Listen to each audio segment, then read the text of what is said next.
현재 대한민국은 심각한 의사 부족 문제를 겪고 있죠. 응급실 소아과는 의사가 없어서 치료를 못 받는 실정이에요. 그래서 의대 정원 확대는 아주 시급한 일이죠. 그런데 이것은 틀렸습니다. 날이 갈수록 노인이 많아진 의대 증원이 필요할 수 있어요. 근데 의대 증원이 현재 응급실 소아과 부족 문제를 해결할 수 있을까요? 지금 의대를 늘려봤자 의사가 늘어나는 건 약 15년 뒤의 일인데요. 그럼 앞으로 15년 동안은 어떡하죠? 잘 생각해보세요. 현재 문제의 원인은 의대생들이 응급실 소아과를 선택하지 않아서 생기는 문제이지 현재 의사 자체가 부족해서 생기는 문제가 아니라는 거예요. 의사가 부족하다기에는 우리 주변에 성형외과 피부과는 널려있잖아요. 즉 이건 의사의 분배 문제라는 거예요. 두 갈래의 깔때기에 물을 붓는데 한쪽만 물이 많아지고 있어요. 그럼 대강공을 불러서 고치는 게 답이겠죠. 근데 이 상황에 왜 물을 더 부을지 말지로 싸우고 있냐는 거예요. 물론 물을 더 부으면 물은 더 채워지겠죠. 하지만 반대쪽은 물이 넘쳐 흐를 건데 이게 과연 해결책이라고 할 수 있나요? 물을 부는데도 수많은 예산이 들어갈 텐데요. 그 돈으로 일단 깔때기부터 고쳐야죠. 그럼 이런 단순한 일도 왜 쉽게 해결을 못하는 걸까요? 그건 의사란 직업에 걸려있는 수많은 이권 때문이에요. 의대 정원이 늘면 국민 입장에서는 좋은 직업을 얻을 기회가 늘어나는 거고 지역 입장에서는 입지가 좋아질 수 있죠. 반대로 의사 입장에서는 밖으로서 문제가 생기죠. 즉 옳은 방향이든 아니든 의사는 반대로 나머지는 찬성을 할 수밖에 없는 구조라는 거예요. 그러니 우리는 이권을 빼고 냉정하게 다시 생각해볼 필요가 있어요. 당장의 이권에 의한 잘못된 선택은 우리 모두의 피해로 돌아올 테니까.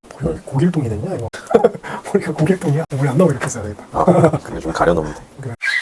우리가 여러 가지 이야기가 계속 나오고 있는 것 같고 의견이랑 주장이 다 다양하지. 모든 사람의 그 주장이 똑같을 수가 있어. 그거는 애초에 말이 안 되는 거고 파업을 지지하는 사람이랑 지지하지 않는 사람도 있을 거고 그게 의사 중에도 있을 거고 그게 이제 환자분들 중에도 있을 거고 정부 공무원들도 파업을 지지하는 사람이 있을 거고 지지하지 않는 사람이 있을 거고 다 다양한데 그런 거에 대해서 얘기를 해보자. 이게 파업을 하면은 불가피하게 정말 피해를 받잖아. 관련 없는 멀쩡한 환자분들이 피해를 받는단 말이지. 환자 생명을 볼모로 생명을 경시해서 파업을 한다. 이런 부분에 대해서 어떻게 생각해? 이게 우리는 안과라서 인턴 때까지는 정말 여러 과를 다 돌지만 이미 안과의사로서 굉장히 많은 시간을 수련을 했고 이게 막 소위 말하는 바이탈과의 분위기를 우리가 정확하게 알기는 어려운 건 사실이지만 근데 대부분 주변의 동기들이나 후배 선후배들 보면은 이 환자 생명을 경시하는 의사는 내 주변에 단 한 명도 없는 것 같긴 해. 이 생각보다 의사들이 자기 환자들 안 좋은 환자들에 대해서 되게 관심이 많단 말이야. 인간적인 연민을 느끼는 경우도 있고 냉철하게 의학적인 관점에서 판단하는 사람들도 있지만 우리 주변에 생명을 경시하는 그런 미친 의사들은 없지. 의사의 전제 조건이 자꾸 이제 히포크라테스 선서 이런 거 얘기하잖아. 뜻깊은 세리머니지 그게. 근데 이 히포크라테스 선서 했는데 어떻게 환자를 내팽겨 치고 가냐. 근데 히포크라테스 선서 내용을 보면은 그거를 이제 내용을 보신 분이 있는지 모르겠지만 오랜만에 한번 우리 읽어볼까 그래도? 읽어보자. 이게 원래는 우리나라 말이 아니고 영어로 번역되고 한글로 번역이 돼서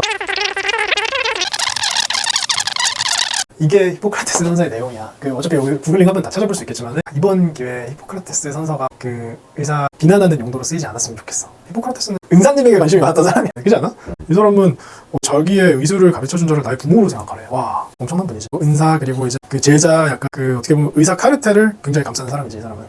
위험한 발언인가? 아니 우리나라 말이 아니기 때문에 어떻게 잘 해석됐는지 아닌지는 결과적으로 원문을 해석한 요약본만 본다면은 어쨌든 환자 위주로 이거를 썼다기보다는 의사가 지켜야 할 자세에 대해서 인간의 삶에 대한 이제 존중을 이제 요구하는 측면에서 그런 선서라고 생각이 되는데 솔직히 의사들도 이거를 다 외우지는 않아요. 그만큼 중요한 내용이 아니라도 안 외우는 거야. 중요한 내용은 외우잖아. 그러니까 이게 어떻게 보면 굉장히 엄청나게 많은 가치를 담고 있는 그런 의사들의 바이블이라기보다는 실제로 의사들이 환자를 대한 생각들은 내가 공부하면서도 생기고 실습하면서도 생기고 환자랑 실제로 대면하면서 내가 치료하고 좋아지는 사람들을 보면서 보람을 느끼거나 열심히 치료를 했는데도 이게 결과적으로 조금 안 좋은 사람들에 대해서 내가 조금 더 정진할 수 있는 부분이 있으면 그런 과정을 통해서 오히려 생기는 것들이 훨씬 크다고 보거든. 히포크라테스 선서에는 그런 것들이 나와 있진 않아요. 또 히포크라테스 이거 환자 우선이 아니라고 또 얘기했다고 야 의사들이 또 환자를 생명을 경시하는구나 이렇게 받아들이지 않았으면 좋겠다. 그런 논점에서 벗어난 거잖아. 이게 어쨌든 그런 내용이 아니라는 거고 기본적으로 당연히 의사라면은 생명을 경시하지 않는다. 생명이 우선이 되는데 지금 이런 좀 안 좋은 일이 생겨서 마치 그게 후순위로 밀려져 버린 것 같이 얘기가 되니까 이게 안타까운 마음에서 이걸 한번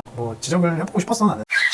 지난 영상에서도 얘기했지만 사직이건 파업이건 어쨌든 비슷해. 어쨌든 의료 현장을 떠난 거고 그 자리를 지켜야 돼. 꼭 분명히 필요한 사람들이 그 일터를 떠난 거니까 돌아올 생각을 하고 사직서를 낸 사람이 어디 있겠어. 확실한 거는 이게 파업은 내가 계약이 돼 있는 상태에서 업무를 거부하는 게 파업이지. 전공의 쌤들은 아예 진짜로 사직을 해버린 거잖아. 그러니까 이제 사직서가 수리가 안 됐을 뿐이지. 왜냐면 대학병원이나 이런 데서는 정부에서 사직서를 수리하지 말아라라는 명령이 내려와서 이제 못하는 건데 병원 입장에서는 전공의가 사직서를 냈을 때 수리를 안 할 이유는 없거든. 왜냐면은 중간에 이제 수련 받다가 나가는 친구들이 꽤 있었잖아. 자기가 생각했던 업무가 아니라서 사직하는 경우가 생각보다 많거든. 매번 한 학번에서 두세 명씩 나 이거 못 해먹겠다. 내가 이거 하려고 전공이 들어온 거 아닌데 하면서 나가는 친구도 있어. 물론 동기들이나 선배들은 붙잡지. 야, 찾아가서 보장받지 않혀놓고 붙잡기는 하는 것 같아. 이게 너무 조금 큰 물결로 일어나니까 개인의 그런 뭔가 사정이 아니라 그런 이슈들에 의해서 사직을 하는 거니까 그건 이슈에 대해서는 공감을 하시는 선생님들이 많기 때문에 개인이 사직하는 것처럼 막 쉽게 말리기가 어려운 거지.